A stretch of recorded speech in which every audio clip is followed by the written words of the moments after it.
உங்களுக்கு தெரியுமா இந்த கணக்கில் என்ன சொல்லியிருக்காங்க அப்படின்னா, ஆரவல்லி மலைத்தொடர் இந்தியாவிலேயே மிக பழமையான மடிப்பு மலைத்தொடராகும் அப்படின்னு கொடுத்துருக்காங்க. ஆரவல்லி மலைத்தொடர் தான் இந்தியாவிலேயே மிக பழமையான மடிப்பு மலைத்தொடர் அப்படின்னு கொடுத்துருக்காங்க.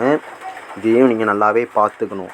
ஆரவல்லி மலைத்தொடர், அதுக்கப்புறம் மிக பழமையான மிகப்பெரிய மலைத்தொடர் எந்த நாட்டில்? இந்தியாவில். என்றைக்கும் நீங்கள் இதையும் மறக்கவே கூடாது.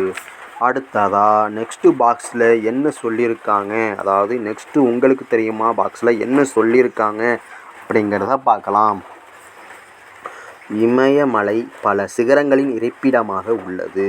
ஃபஸ்ட்டு கண்டென்ட் என்ன சொல்லியிருக்காங்க, அதாவது ஃபஸ்ட்டு பாயிண்ட் என்ன சொல்லியிருக்காங்கன்னா, இமயமலை பல சிகரங்களின் இருப்பிடமாக உள்ளது அப்படின்னு முதல்ல கொடுத்துருக்காங்க. இரண்டாவதாக என்ன கொடுத்துருக்காங்க அப்படின்னா, உலகில் உள்ள ஏனைய மலைத்தொடர்களை காட்டிலும் அதிகமான சிகரங்களை கொண்டது அப்படின்னு கொடுத்துருக்காங்க.